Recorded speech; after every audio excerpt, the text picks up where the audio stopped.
Warning. This video will most definitely spoil the events of Sly Cooper and the Thievius Raccoonus, Sly 2, Band of Thieves, and the first issue of the Sly Cooper comic series, and given how this is me we're talking about, most likely the events of Sly Cooper Thieves in Time. So without further ado, let us begin the episode.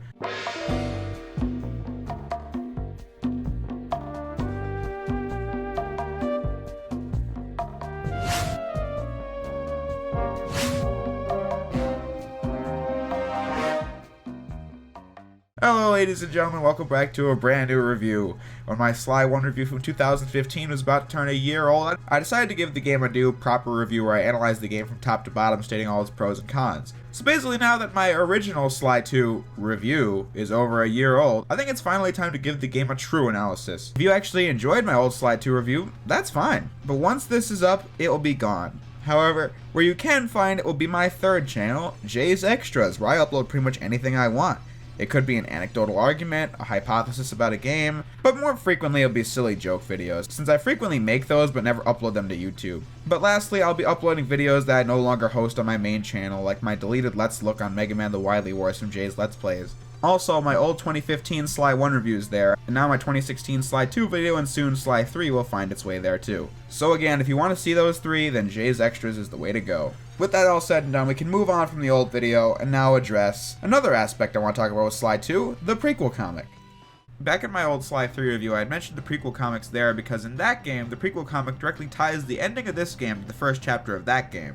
I'd also said in passing that I didn't need to mention the one for Sly 2 since it didn't really need to be read and understood for the larger plot of Sly 2. However, I do believe it's worth talking about since this is going to be a top to bottom look at Sly 2 Band of Thieves and properly show off what this game does right, what it does wrong, and why it's one of my favorite things, like, ever. I mean, the whole trilogy is, but this game in particular. Anyway, I read this comic a few years ago, but never thought much of it after that. But upon reading it again, oh my god, this is great. I mean, the plot's fairly basic. Dimitri's hosting a fancy party to show off his collection, and Carmelita has been put in charge of making sure nothing goes wrong, and obviously the Cooper gang's here, so something's gonna go wrong. But Sly finds out about Dimitri's forged art, which is a setup for the first episode of Sly 2. But anyway, with that said, Sly exposes that and gets away with the oh-so-important statue alongside Bentley and Murray. And along the way, Sly reminisces about the past and his father, and we find out that Sly actually misses him a great deal and is always thinking of the lessons his father taught him in their short time together, which is pretty heartwarming, I must say, and very in line with his character's respect for his lineage. In addition to that, we also get to see the Cooper gang pull off their first job when they stole the cookies from the orphanage and escaped there. And again, it's incredibly charming. So far, I know that I'm being a bit vague, since honestly, I don't want to spoil the character interaction here, since it's on point throughout the issue, with every character being perfectly in character, with the great comic book art style from the cutscenes translating perfectly into an actual comic book. The last 2 pages are solely dedicated to Sly and Carmelita arguing over what happened on the day they met, and again, it is just amazing. If you're interested, the Sly Cooper wiki has the whole thing archived for you to read, and I highly recommend it. I would buy it, but alas, it's very rare and costs more than it's probably worth. I just wish I had gotten it way back when it was readily available. But like I said, thank God for the wiki page for keeping both this and the Sly 3 prequel comic alive for the fans. So with that said, I say we should get into the game already. The game begins with an even better intro than the last game. We see Sly in a silhouette as he and, oh, I guess the other Cooper gang members are in on this one as well. Sly descends via rope,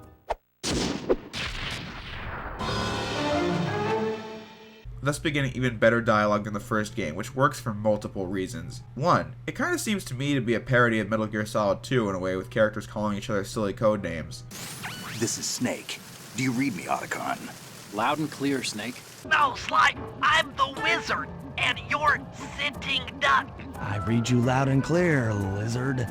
That, and it's just really funny as is. But yes, the main thing with Sly 2 is that the entire Cooper gang is working together to pull off a series of heists, and the prologue is a demonstration of that. This area is much more fun to mess around with than the police HQ from Sly 1, and while that intro was great, like I said in that video, it wasn't as good as this, since the museum really does feel like a lived-in place with paintings hanging up that are actually concept art from Sly 1, which is cool, since as I've said before, I love behind-the-scenes stuff like this. In addition to there being a courtyard you have to sneak past, and a living area for people to relax in, and the weird machinery you can find here, I just love messing around in this area. With the fun title cards and witty banter such as Bentley getting on the intercom to pretend to be working at the museum, Thank you. You're all doing a great job. Sly 2 is already promising to be a much higher budget version of Sly 1. With that said, Sly meets up with Murray, who's an entirely different person from the one we saw last time, now going by the name The Murray, but I'll just say Murray. He's now the muscle of the team, hence his new superhero-like persona, but regardless, Sly busts into the room where Clockwork is being held in, since in the last game it was revealed that Clockwork survived the encounter and is now being displayed at this museum, and that's why we're here.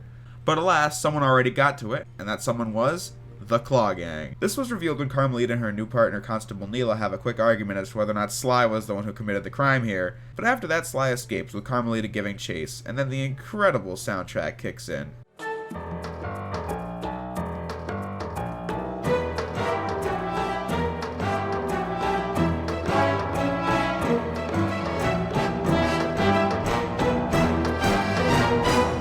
We'll talk more about that later though. This chase scene is again much better than previously, since it lasts a decent while with frequent banter going on between our four main characters.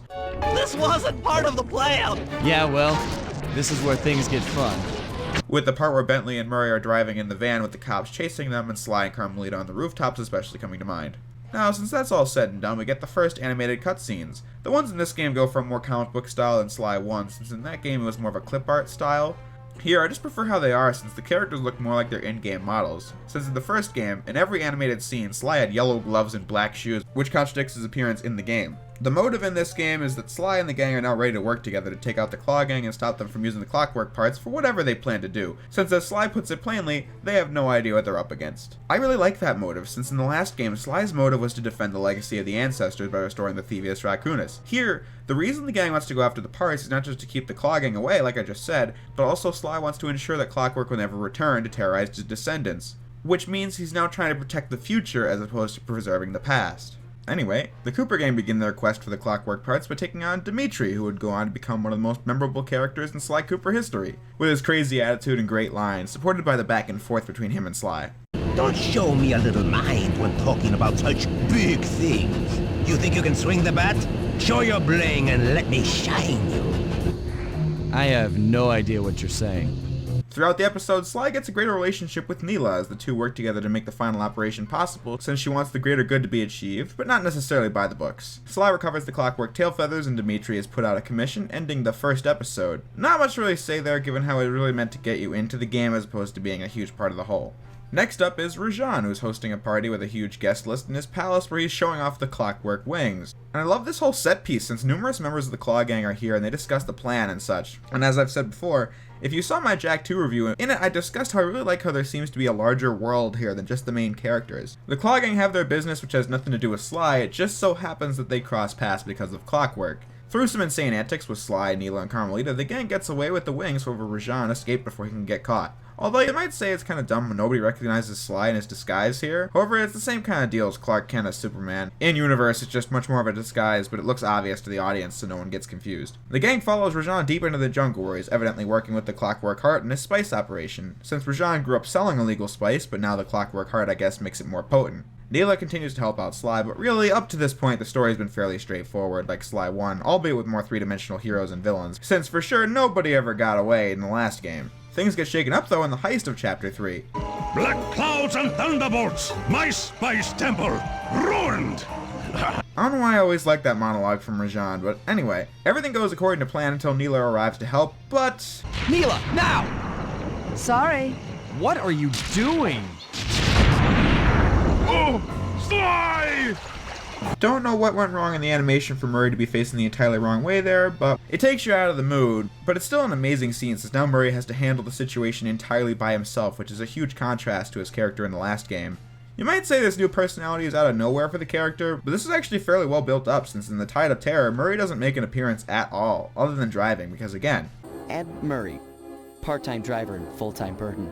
As the game went on, though, he grew in confidence as well as the amount of respect that Sly had for him, which sets up his new personality quite well. And with Murray's character being put to the test in a battle against Rajan, the character is at peak confidence since he beats Rajan and proves him wrong in the process, all the while getting the piece of the Clockwork Heart.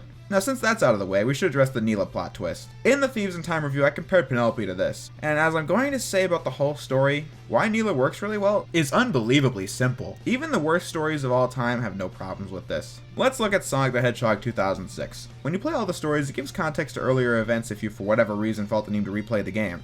Another example being how finding out that Darth Vader is Luke's father puts Obi-Wan's words and actions in a different light in A New Hope. That's just how you write a plot twist. I'm not saying anything bad about the Neela twist. In fact, that's why I love it. The beginning of the game makes you really not expect a thing, given how her attitude is extremely likable and relatable. However, after it happens, it just makes so much sense. With the line, And we're on for that date in Bollywood. you firmly believe that she's on your side. However, in Chapter 2, after this twist, you can clearly see how this works. Are you using me to get at old Ironsides? yes, I am. Do you mind? Not at all. So she took it as an opportunity to get Carmelita out of the picture, a character who hasn't done much so far. But with that said, Sly, Murray, and Carmelita are all arrested, and Bentley is left by himself for the first time in his life for years, and is now dedicated to rescuing his friends. By the way, this game has just so much foreshadowing that it's crazy. Here, Bentley says, But first things first, I had to learn how to drive a stick shift.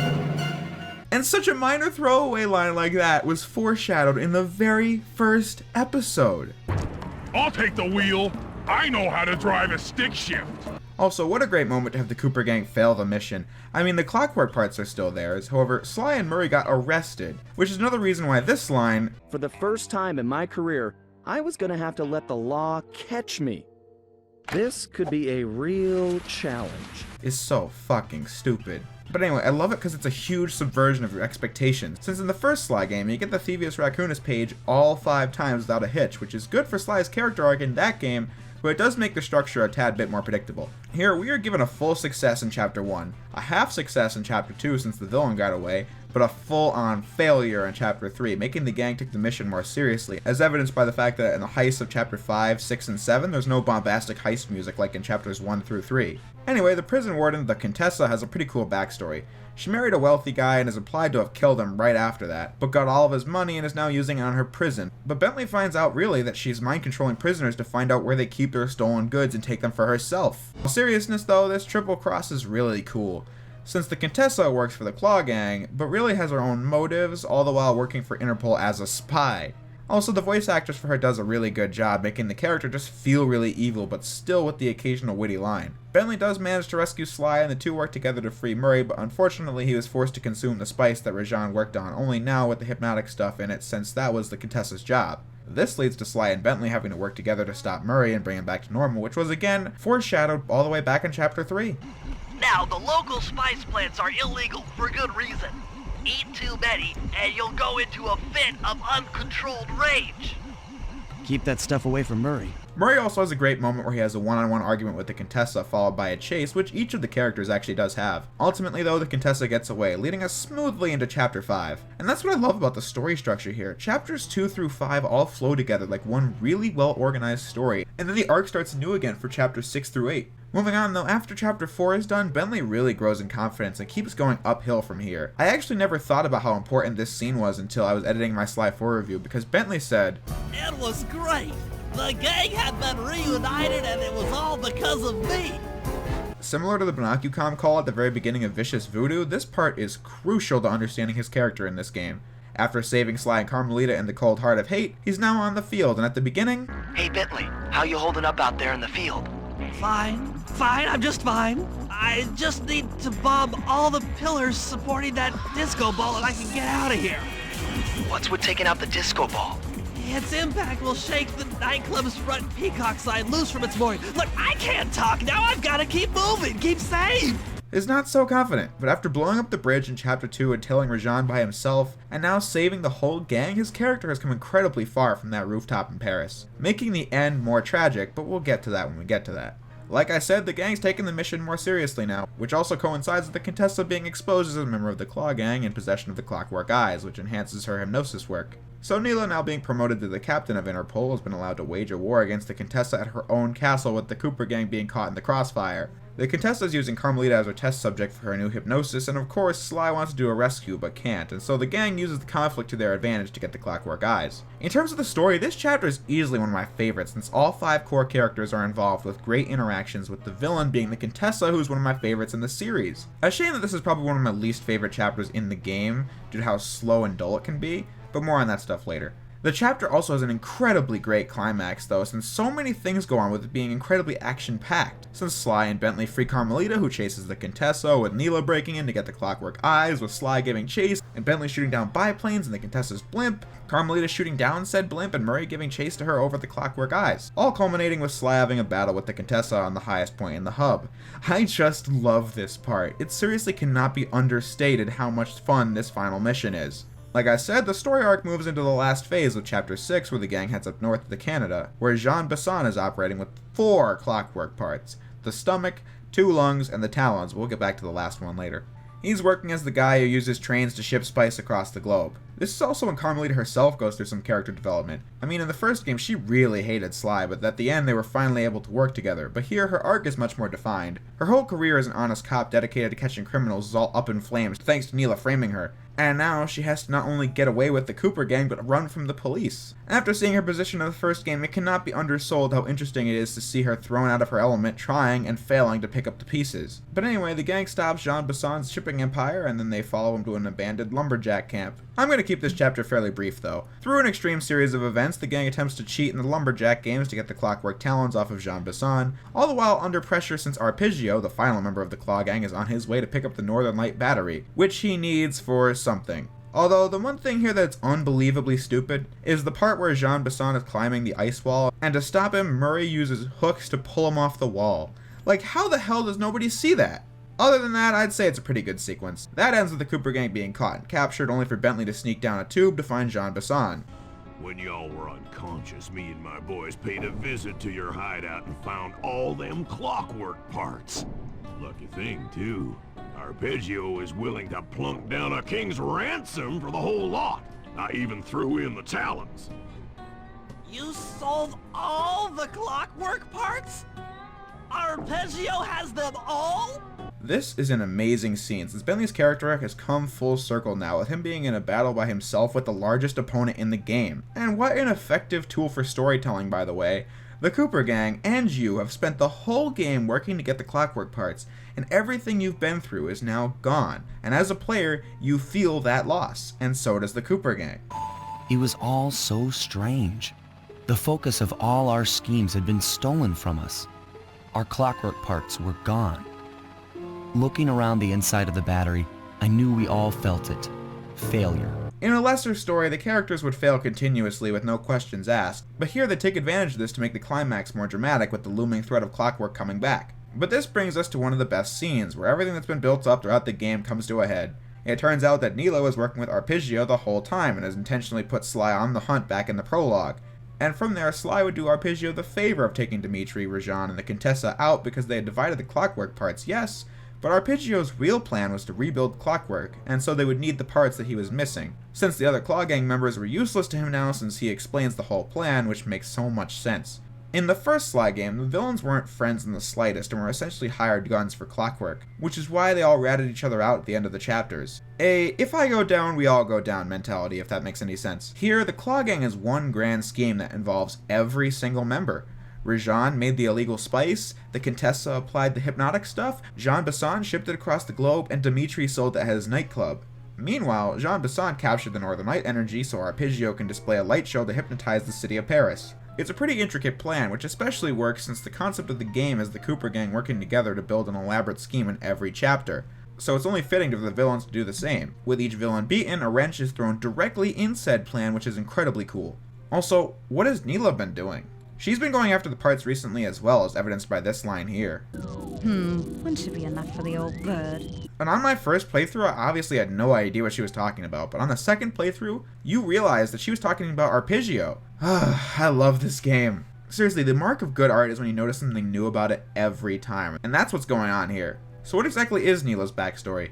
The game never really talks about it, but she does have one. In the old video, I said that there were many fan theories about her past, which is a load of bullshit, since I read her backstory on the Sly wiki and assumed it was a theory. However, in the manual for Sly 2, it states the following. Neela grew up a poor child in New Delhi and scammed her way into an exclusive British university. While there, she used her strong powers of persuasion to create a homework ring of other students to do her work for her. When the ring was broken and she was discovered, the authorities were so impressed with her skills they offered her a job at Interpol. They believed she could, quote, get inside the head of the criminal element, unquote. That paragraph adds a lot to this universe. For one, does Neela actually have manipulative powers, or is it just her personality? That's up for you to decide. But more importantly, Interpol offering Neela, a criminal who scammed her way into and through college, a job to use her powers for themselves paints Interpol to be much more shady than they seemed in the games. Since as it is, Sly and the gang are really the ones doing the work for them.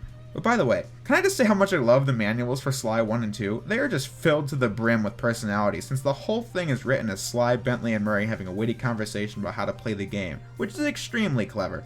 Unfortunately, they stopped doing that in Sly 3, although I also enjoy how the manuals for all 3 games are the Thievius Raccoonus, only every time it gets more and more used. Anyway, I figured I'd get that bit about Neela's past and the manuals out of the way, because now some shit's about to go down. Clockwork gets booted up again, and Arpeggio wants to use it to get eternal life, but Neela betrays him to pilot Clockwork herself, and... Behold, Clockwork is born! Huh? What? No, seriously, I really don't get this. So Neela is piloting Clockwork? I guess not, because she seems to have merged with him, but that doesn't make any sense. And so wait, is the name Clockwell because she's mocking him, or is it just literally the two characters have just merged? And what a massive tone shift. I mean, to the game's credit, it keeps its dignity all throughout this sequence. However, the problem is that regardless of how the game treats it, it's still really stupid for the two to merge, or whatever the hell you call this bullshit. Honestly, I'm having a hard time describing it to you right now. One of the worst things being how little of it is explained as to what's going on. And at that, once you think about it, it makes even less sense. They also throw in a half-baked explanation as to how Clockwork is immortal. I still have my hate shit. You will not defeat me, ever! And I guess the same kindergartner who came up with the Fiendish Five dreamt up that masterful plot device. I mean, we were told that Clockwork hated the Coopers and therefore decided to become immortal, not literally used hate as a fuel source. And while I guess the hate chip explains how he is immortal, in addition to hate being the motivator, not the fuel source, but there was no setup for this nor payoff, and again, the game doesn't explain if the hate chip simply gives immortality, which would make sense, or if hate is just used as a fuel source, which would be almost as contrived as Lay Paradox taking Sly's paraglider and getting away, only then for him to get hit in the face by a plane. Like, what the fuck is going on here? Oh wait, am I talking about Sly 4 again? See, I told you it was gonna happen! The worst part being how this is the massive shit stain on an otherwise flawless story. Like what, did the real writers go to the bathroom with the intern taking over till the real guys came back for the last 10 minutes? That actually wouldn't surprise me, but guys, I could improve this right now with a story that took me 5 seconds to come up with. So let's picture it like this. The scene with Arpeggio plays out the exact same until Clockula. So what happens is, Neela gets in Clockwork but is merely piloting him, not fusing with him, so Clockwork is alive and the two go back and forth over who's in control. But they realize they have the common hatred for the Cooper gang and decide to put aside their differences and kill them. However, when they are shot down, Neela is ejected from the body, and we see her push a button or something that sends the head collapsing on Bentley, more info on that later, as he grabbed the power core, not the hate chip, therefore giving Neela one more heinous act before the end. When the Cooper gang realizes the Clockwork will be destroyed for good, they make a run for it while Neela attempts to get back in the body, and she dies in the explosion alongside Clockwork. And then the ending continues as normal. That would have turned one of the stupidest moments in the entire trilogy into one of the best, in my opinion. But anyway, that's not what happened, so let's get back to what actually did. The Cooper gang Carmelita join forces yet again to destroy Neela. However, she captures Bentley and Murray, to which Sly makes a rescue. You might have a new body, Neela, but you're still the low-down, backstabbing coward we've beaten time and time again. This won't be any different. And I love that line. Sly is witty when the situation calls for it, but serious all other times. Anyway, as I alluded to earlier, Bentley gets the hate chip, but gets crushed in the process, which is easily one of the saddest moments in the entire series. Especially since Bentley's character came so far throughout the runtime of Sly 2, and now he's put down a peg thanks to this. And it's taken very seriously as Carmelita destroys Clockwork once and for all, and Sly has accomplished his goal of protecting the future, however, at what cost? The ending's one of my favorite parts of the game, with Sly sacrificing himself. True to her nature, she informed us that we were all under arrest. But one look at my gang told me that we were in no shape for a fast getaway. So I offered to go peacefully in exchange for letting my friends walk. Getting both Carmelita her job back, but also manages to escape thanks to Bentley and Murray. But before that, Sly and Carmelita have a one-on-one, driving home the fact that these two have common interests and work well together just from two different sides of the law, thus ending this tragedy on a somewhat ambiguous note. What? Well, it is a tragedy, and I don't mean it in the way we typically view comedy and a tragedy today. I mean more of a Shakespearean kind of way. Not necessarily note for note, but if we look at this diagram I've drawn up, a tragedy is generally a story that starts out with the status quo, However, things start picking up for the main characters until something around the middle happens where it all starts crumbling down around them, leading to the conclusion where the characters are worse off than the status quo. A comedy is generally the exact opposite of that. Things go downhill from the status quo, but something happens around the middle where things pick back up for the characters and are better off than the status quo. Sly 1 would fall into the comedy category, however technically the story starts here, but the status quo would be Sly living a happy life with his family. The downhill point would be their deaths, and Sly being left at the orphanage. Sly meeting Bentley and Murray being a positive part of this, however, it wasn't really until the police break-in where the story took a turn uphill, since that's when the Thievius Raccoonus is beginning to be recovered, ending with the story being above the status quo. Sly 2 is the opposite, since the status quo is the Cooper gang working together pulling off heists, and it begins to go uphill with the defeat of Dimitri and the nabbing of the Clockwork Wings. However, when Sly and Murray get arrested is when it takes the downhill turn. While the Cooper gang catches a lucky break in Chapter 6, the other chapters after Chapter 4 see them getting themselves in a series of unlucky events which culminates with the death of Clockwork and Neela, where Bentley is paralyzed and the Cooper gang is in shambles. These two story structures can come together in a series to form a cycle. An example to give context would be the Star Wars saga, specifically the first 6 movies. The status quo starting at the Phantom Menace, going uphill at the point of Attack of the Clones where Anakin and Padme are married, then going downhill for the Clone Wars, then really going downhill with the Fall of the Jedi and the Rise of the Empire and Revenge of the Sith, with the destruction of the Death Star being an uphill turning point in A New Hope. However, the events in Cloud City and The Empire Strikes Back brings it down a bit, but the story goes up to heights higher than the status quo with the end of Return of the Jedi. The main reason I'm telling you this is because all across the internet there is a severe lack of Sly content that dives deep into the ways the stories are structured and the way the characters are written. I really don't get that because these games are primed for that kind of analysis. The things I've said about these games aren't really reading too far beneath the lines, since really it's just the stuff that's blatantly there throughout the hours of cutscenes. Like really. There's no reading into it, there's no analysis, you just play the frickin' game. As for the other things worth mentioning about the story, well, I had injected my comments about the character development for Bentley, Murray, and Carmelita into the synopsis, but as for Sly, I will say that his arc was much more present in Thievius Raccoonus. However, here mainly Sly is betrayed by Neela and arrested not once, but twice in the same game, as well as seeing his whole mission result in the crippling of one of his best friends. But that ending, one of the reasons why I love the ending so much is that it's such a big part of the story. All of the major characters are affected by it. Sly has to feel a bit guilty since it was his ambitions that got them here. Murray, despite all of his strength that he built up alongside his superhero personality, could not save Bentley. And as I said, all the confidence Bentley's been working so hard to get is now taken down by it. Also, as an indirect result, Carmelita gets her job back too. So with that said, the next thing to discuss would be the villains. I already discussed how great it was that they have this elaborate plan that stretches across the entire game. However, as characters, these guys really do blow the cast from the last game out of the water. However, Neela and Clockwork are great villains for different reasons though. Neela is an active antagonist getting in your way all throughout the game with her manipulation, and Clockwork was an incredible overseer of the proceedings, culminating with the climactic battle in Thievius Raccoonus. However, on the whole, with more chapters, we get more screen time with the villains, and as a result, they're more memorable with much more interesting backstories and motives. The highlights being Dimitri for the reasons I said earlier, and I also really like Jean Besson since his backstory is that he was frozen in an avalanche in the 1800s but was thawed out, with his main motif being how he's trying to turn our world back into the one of his time. While those are some of my favorites, the Contessa, Rajan, and Arpeggio are certainly not bad in the slightest bit. I especially love the fact that all these villains have a presence throughout the story, with them all appearing at Rajan's party, or how in Chapter 6, Jean Besson and Arpeggio are discussing the plan, as well as just having a casual conversation. So with all that said and done, I think that leaves the storyline of Sly 2 firmly covered. So now would be a good time to move on to another topic. The voice acting is absolutely top-notch. Starting off, Kevin Miller as Sly continues the same witty but serious attitude, only now sounds far more expressive in the role, showing a wider range of emotions. As the ending especially shows some elements from the character that we didn't see in the first game. Chris Murphy's Murray is a huge improvement from the last game since he pulls off the superhero persona incredibly well, showing that he has range as an actor, although despite being like 2 other things, he really is only known for Sly Cooper. Matt Olson as Bentley is just as endearing as ever, albeit with the character growth I mentioned earlier, and with the villains all having great performances as well. Carmelita is another voice actress this time around and ditches all remote hints of an accent. And with that said, I do think that if given more time in the role, the old Carmelita voice would have been just fine. However, I think this new voice gets the job done as well. However, she does have some stiff line delivery, although this actress clearly does have range as she voices both Neela and Carmelita, which is weird since Neela actually doesn't have that problem. But with that said, that leads me to the soundtrack. For Sly 2, the series' core composer, Peter McConnell, who did the soundtracks for Sly 2, Sly 3, and Sly 4, was introduced.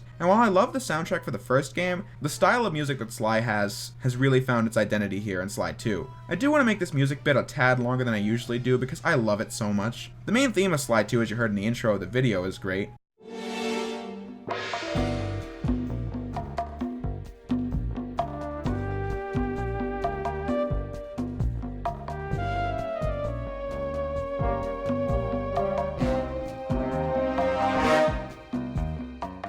Also, halfway through the game when the story gets darker, the main theme receives an alteration that plays in the menu for the duration of the game.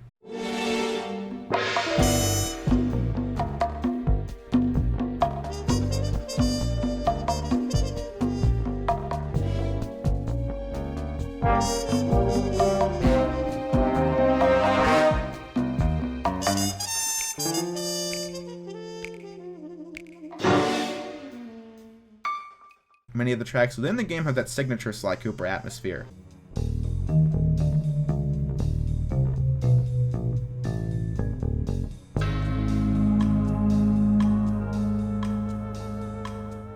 With the bombastic heist themes being the absolute highlights for me.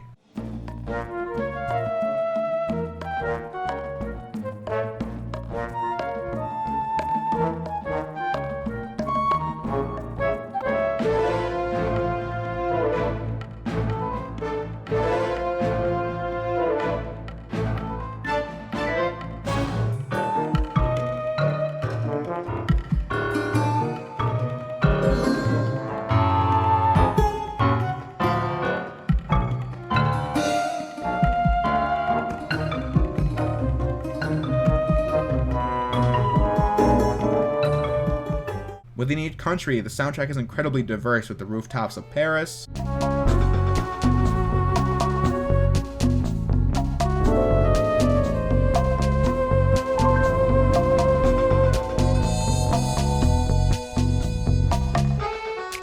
the streets of India,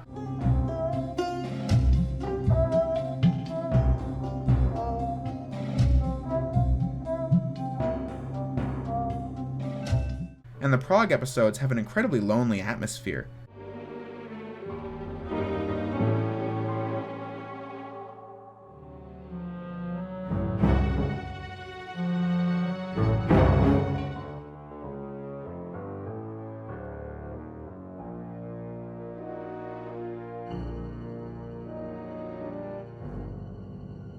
And the themes of Canada are also great too.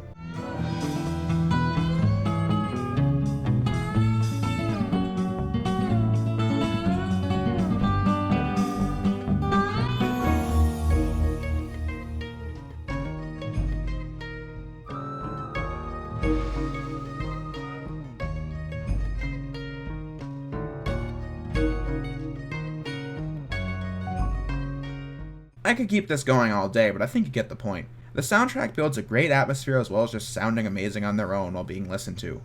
Graphically, Sly 2 continues the cel-shaded art style from Sly 1, and I think the environments are far more interesting, diverse, and in general just do a better job representing the countries they're based on. The character animation is also a lot better here, however it is still a bit stiff since the characters obviously cycle through the same body and facial movements all throughout the game, which can be a bit distracting at the beginning, but you get used to it. Sly 2 on the PS2 runs at a 480i resolution and a 4:3 aspect ratio with again an unbelievable amount of motion blur, which has not been fixed since Thievius Raccoonus. Thankfully, the HD edition picks up the slack in that regard and runs in 720p and is in widescreen. Also, I think in the HD version, something had to have been done with Sly's character model. I mean, it's the same model, obviously, but in the original version, he had a baby blue color scheme, if I could describe it in any way, and here it's been corrected to be the dark blue it's supposed to be. But in terms of things I don't like about the HD edition, in the original version of Sly 2, in chapters 1, 3, 5, and 7, by pressing the square button when prompted to, you would see a bonus movie, some being commercials for Sly 2, with my favorite one being where we find out that evidently Murray was not always nicknamed the Murray.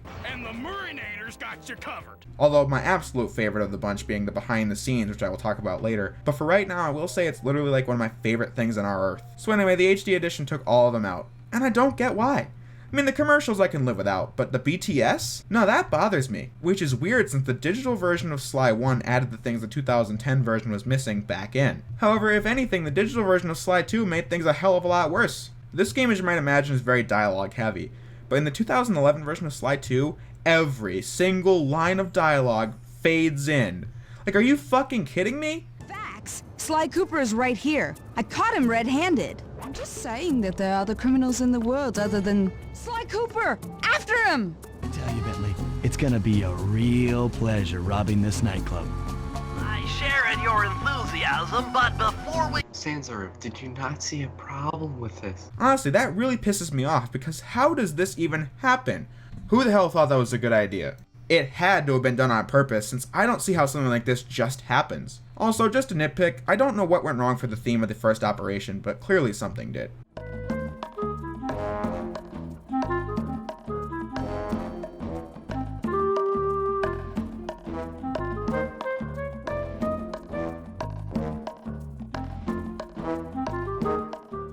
Phew.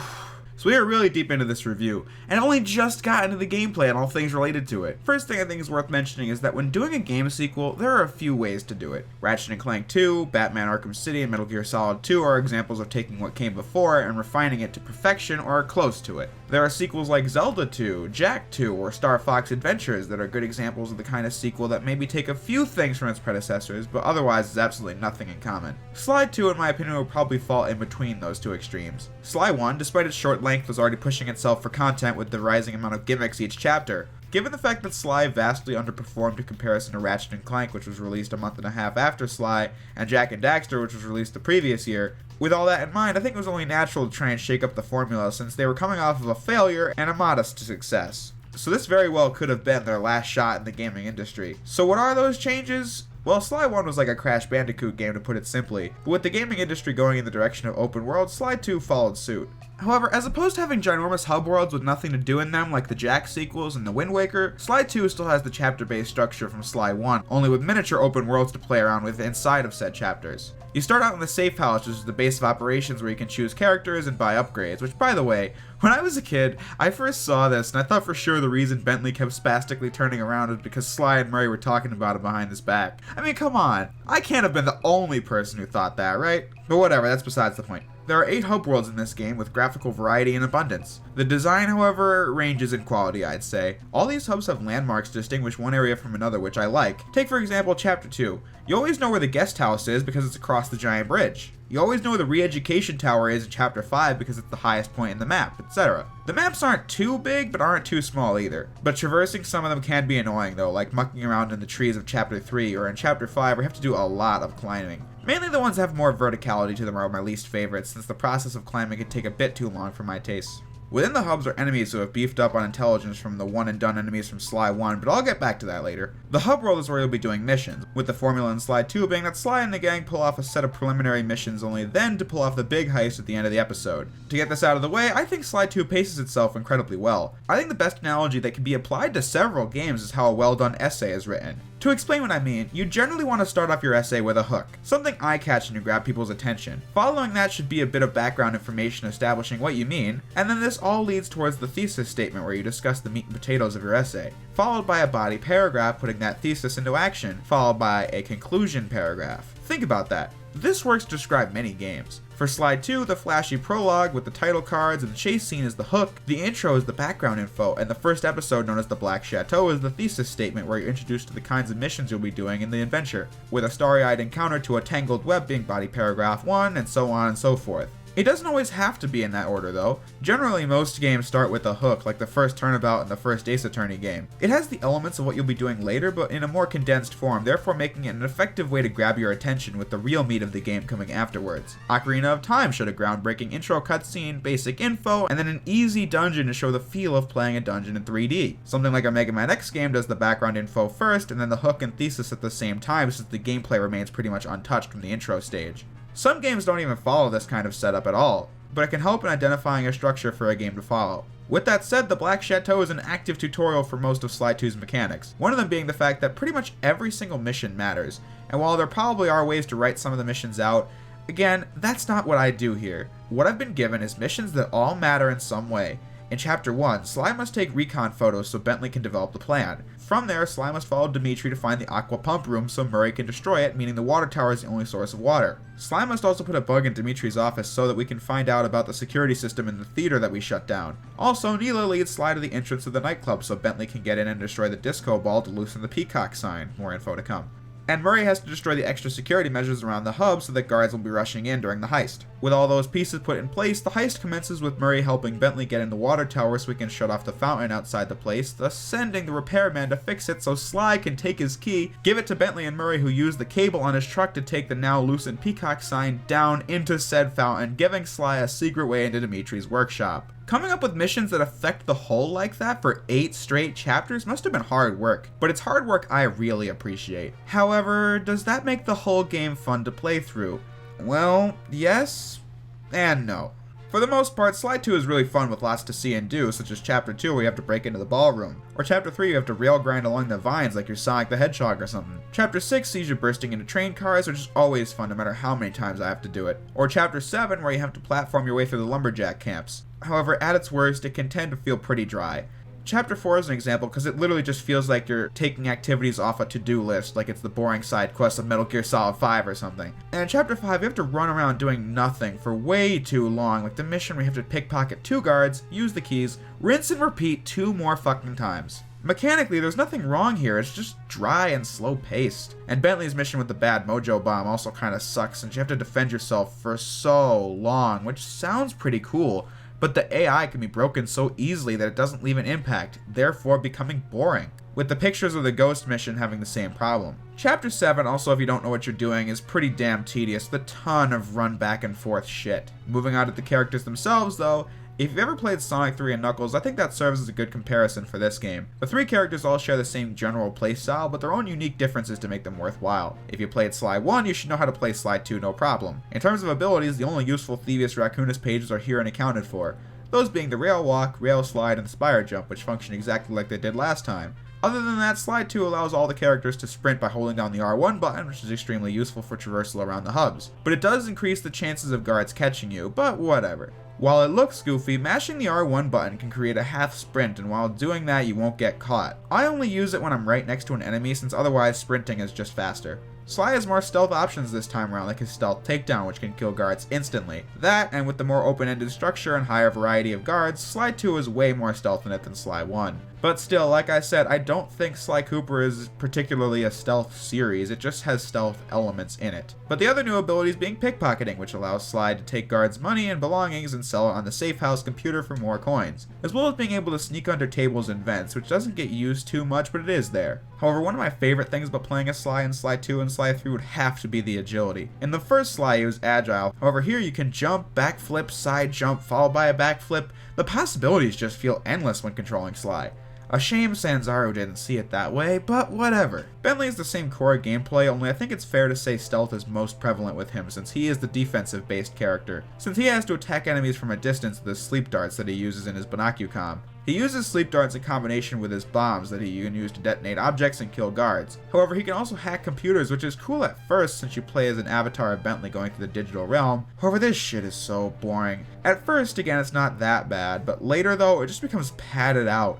If the layouts had been more arcade-like with kinetic action, I think this would have worked, but it's just lame as it stands. While you do get an upgrade to the thing later, it still doesn't add much, since every time you have to play 3 or so of these back-to-back with more barriers to shoot through. So exciting, right?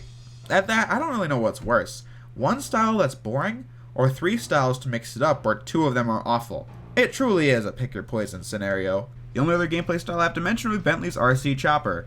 How this works is that you move it with the analog stick, and it's always moving forward so you can't stop it, which would be my only complaint. From there you can drop bombs with the X button, but later on you get an upgrade that lets you shoot lasers with the square button. Really, there's not much more mechanically complex about it than that, although it's a decent minigame. Murray's the offensive character and as such can kill all enemies in 2 hits, but honestly that's about all she wrote. But to be fair, Murray can also pick up obstacles and throw them around, and while this is satisfying in of itself, the formula would get incredibly old if it was done too much. Thankfully, the developers realized this, and so you don't have to play as him all that often, making the times you do feel way more satisfying, since at this point you have the steeper challenge of Sly and Bentley, therefore making beating up enemies in 2 hits more fun. I mean, who doesn't just want to wreck the game every once in a while? Which is where something like Silver the Hedgehog in Sonic 2006 fails. A much larger issue with Bentley and Murray is the fact that these hubs are distinctly designed with Sly in mind, with spire jump points and ropes to walk on. This doesn't hinder the game too much in chapters 1, 2, 4, 6, and 7 to a lesser extent. However, in chapters 3, 5, and 8, this is extremely annoying, since if you have to travel a far distance, then you have to circle around the whole place just to get somewhere Sly can get with ease. This is just plain non-balanced design that wouldn't be remedied until Sly 3 and then ruined again in Sly 4. Hell, even then, in Chapter 8, I'd say it isn't fun to mess around with as any character, since the overly spacious level design makes the missions go on too long. In addition to them already being so long that it's annoying as is, like the barrel walk. It's super easy, but takes a million years of enemies purposely getting in my way.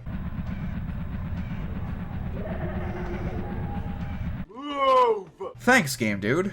In all seriousness though, these missions are so boring that it makes the entire epic final boss and ending and great cutscene where Arpeggio reveals the plan less impactful, since you have to deal with the BS story of Clockwork and running around the hub world doing a shit ton of nothing. If the hub worlds were more fun to explore, these missions would be a breeze. Although I do really like the fact that these missions feature the Cooper gang working together in pairs of 2, which gets the most out of the character interaction, which would go on to become the core theme of Sly 3. In regards to Sly 2, I have heard some things that I completely don't agree with though. One of them being how this game is apparently difficult in some places, like how some people can spend 6 months on the damn mission, and if that's true, well then you just suck. When I first played this game, I only ever got stuck at the beginning because I didn't know what the R3 button was and wasn't paying attention for the answer to that, even though they say it right after. Also at this point here, but I don't remember why because it's pretty easy all things considered. But that was like 10 plus years ago, so whatever. Other than that though, the game is pretty easy, like this water bug mission that evidently caused people to rage quit. But I don't understand that, since it's so pathetically easy that the game practically draws you a diagram of what to do. And hell, you don't even have to follow said diagram and you can still win. I really don't get the problem here.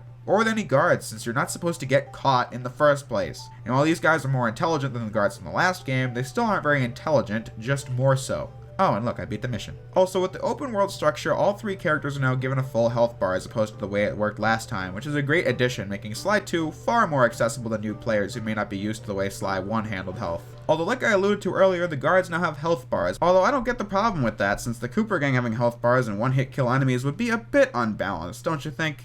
And if getting caught is an issue, well, Sly has a power-up right off the bat for you to buy, where we'll get to that later. But Bentley also has sleep darts, and Murray can kill enemies in 2 hits. So quit your complaining, this game is not too hard. It's just right, if not a tad bit on the easy side. With that said, lives are now gone. So what do you do with coins then? Well, like I said, you can pickpocket for money and sell your treasure you find out in the hub world for coins. Coins are used to buy upgrades, and what I like about the upgrades is that they add variety to the combat but aren't necessarily something you need, like Murray's flame gloves or Bentley's snooze bomb. Other than that, the game tells you which upgrades you have to get to advance, so you can go look for treasure and get those coins. One of my favorite power-ups being the paraglider, since it extends Sly's airtime and is just fun to use. One of Sly's most useful power-ups has got to be the smoke bomb, which allows for quick and easy getaways from guards when they catch you, which was the upgrade I talked about earlier being available from the start. Also, as Murray, the most important power-up for him is the Atlas strength ability, which allows Murray to sprint and jump while carrying things, which is cool since you have to do the mission with the ruby in chapter 3 without it, but after that you can unlock it, which is satisfying, since now you feel how much more powerful you are. As Bentley, the power-up I said I liked for him would be the snooze bomb, which is effective when getting caught since you can put a whole crowd of guards to sleep, since the sleep darts won't be effective there since it takes more time than you'd like to reload during combat. The upgrades unlocked from vaults are just as interesting, like the music box putting enemies to sleep, or the long toss enabling you to throw bombs from farther distances, or the insanity strike move allowing you to get guards to attack each other, which is an effective bit of visual comedy, and I can imagine it would spice up missions where you have to fight. So with that said, we're now at the clue bottles. In the last game, these were a fun optional side quest to make the game a bit more challenging. Here, it's really pointless.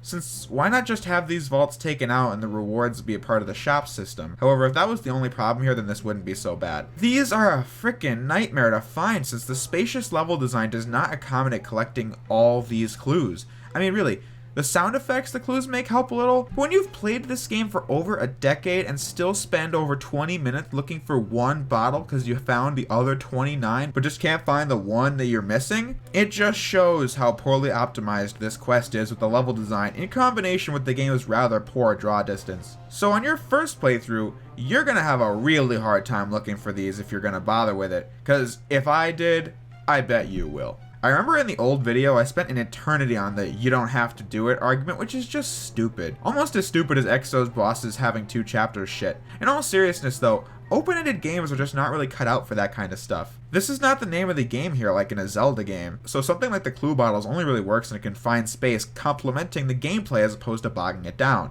While I don't think this should be on top of anyone's list of flaws in Sly 2 since it is optional, being optional doesn't make it not worth criticism, like I pretended it was in the old video. Although back on the topic of power-ups, weird how 3 of the power-ups are acquired via cheat codes, those being the Tom Gadget, which is the same thing as the alarm clock, only it's based on the Toonami characters since they had been sponsoring many PS2 classics, so I'm assuming that the promotion was given with the code. But the other 2, I just don't get it. Those being the speed up move and the mega jump, which you're given a taste of in chapter 8 but never given full access to. However, you'd have to 100% the game, which makes no damn sense, given how this game doesn't give you the ability to replay missions. So after 100% of the game, what the hell else are you gonna do with this? Nothing. I guess you can use a glitch into the safe house, but really, that wasn't intended. Although that is one thing people have brought up in regards to Sly 2's replay value, is the lack of being able to replay missions, which, honestly, I'm really not that bothered by. I mean, I can see how it would kill replay value, but the thing about me is that while mission selects are great for stock footage as a YouTuber, when playing games, I only go back to games if I'm gonna play through the full thing. Specifically if it's a game like this, which is a long-winded adventure. Something like a Sonic game, I would only go back to stages in short bursts, but still. If I'm gonna go back to Ocarina of Time, I don't want to just play through the Great Deku Tree, I want to play through the whole game. So anyway, that just leaves us with the boss fights. Well, I do like how all three characters get a boss battle, which puts their traits to good use, with Sly being a good mix of offense and defense, Murray being pure offense, and Bentley being pure defense. With that said, though, the fights, while I like how they're an actual fight, like the Panda King, as opposed to the minigame shit of Raleigh and Mugshot, other than that, the bosses still do one pattern that becomes really easy to deal with, and as a result, leaves a poor taste in your mouth. It's the MGS1 effect. The previous bosses were just not that great of characters, so poor bosses is just being consistent. But having such awesome villains and lame boss battles is a little disappointing. I mean, hey, at least they aren't bullshit, just a bit too easy and mindless. The final boss of Clockwork and Elo is great though, since it puts your turret skills to use. Oh wait, I never talked about that. Well, the reason being because there really isn't much to say about it. You zoom in, you shoot too much and you have a cooldown period. And that's about it. Anyway, the Clockwork Battle is much better than in Sly 1, since like I said, this was built up throughout the whole game, as opposed to the last game where it came up out of nowhere, and the resulting chase being pretty emotional as you rush to save your friends. And if you die here, you just plain suck. Literally, they couldn't have made it any easier. The platforms lock in place the moment you get close to them, and if that is too hard, then use this method. However, with the bosses all said and done, that covers Sly 2 Band of Thieves. So let's wrap this video up.